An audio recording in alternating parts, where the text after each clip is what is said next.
जनधारा उत्तराखंड, पहाड़ की आवाज, जनता की धार। उत्तराखंड के बागेश्वर जिले से इस वक्त की बड़ी खबर।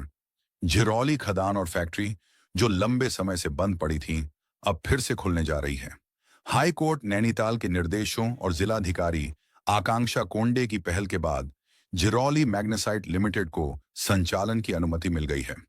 जनवरी 2025 में अदालत के प्रतिबंध के बाद यह खदान पूरी तरह ठप पड़ गई थी। करीब 165 हेक्टेयर भूमि पर फैली यह इकाई उत्तराखंड की प्रमुख मैग्नेसाइट परियोजनाओं में से एक है। खनन रुकने से 294 स्थायी कर्मचारी पिछले 6 महीने से वेतन विहीन हैं, जबकि सैकड़ों दैनिक मजदूरों का रोजगार भी पूरी तरह बंद है। परिवारों की रोजी रोटी पर संकट गहराने से क्षेत्र में आर्थिक और सामाजिक तनाव बढ़ गया था।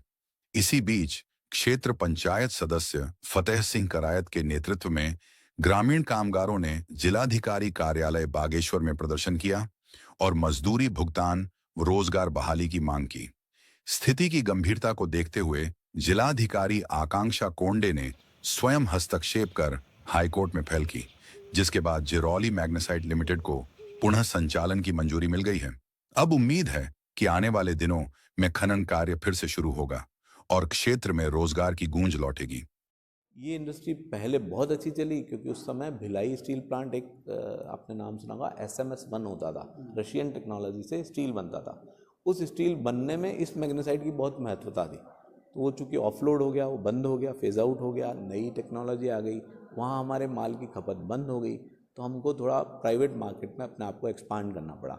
वो एक्सपांशन ईजी नहीं होता, प्राइवेट में आपको क्वालिटी भी देना, कॉस्ट को भी कम रखना। उन सब के लिए कंपनी ने अपने प्रयत्न किए, बीच बीच में ये सब रुकावटें आ गई, तो हम अभी बिल्कुल जिसको कहते हैं एक ऐसे एंड पे आ गए कि हमें बहुत मेहनत करके फिर से अपने आप को स्थापित करना है। बट ये कंपनी हम यहाँ पर आए थे, अल्मोड़ा मैग्नेसाइट के MD साहब को यहाँ पर DM साहब ने बुलाया था और अंदर कॉन्फ्रेंस हुई। उसमें DM साहब ने सबसे पहले तो इनका जो PF है, PF के बारे में बताया गया। अभी MD साहब ने बोला PF तो है हमारा इनके पास, अभी हमारे अकाउंट में जो है 2 लाख रुपया है। और साथ साथ ही DM साहब ने ये बताया कि जो इनका वहाँ पर माइन बचा हुआ है उसको सेल करने की इजाज़त दी गई है, कि इसको जो भी वहाँ पर बचा है उसको सेल कर सकते हैं, डिस्पैच कर सकते हैं। उसका ऑर्डर मिल चुका है, उसके लिए हम DM साहब को बहुत बहुत धन्यवाद करते हैं। साथ ही DM साहब ने ये अवगत कराया कि आने वाले जो 25 तारीख आ रही है, उस 25 तारीख को इनका पेमेंट हो जाएगा। जो भी इनका कर्मचारियों का होगा तो 5 महीने का कम मैक्सिमम, क्यों 4th महीने से तो तनख्वाह नहीं मिली है और उस इलाका वीरान हो चुका है, न तो उनको कोई लोन दे रहा है, न कोई उनको फीस दे रहा है।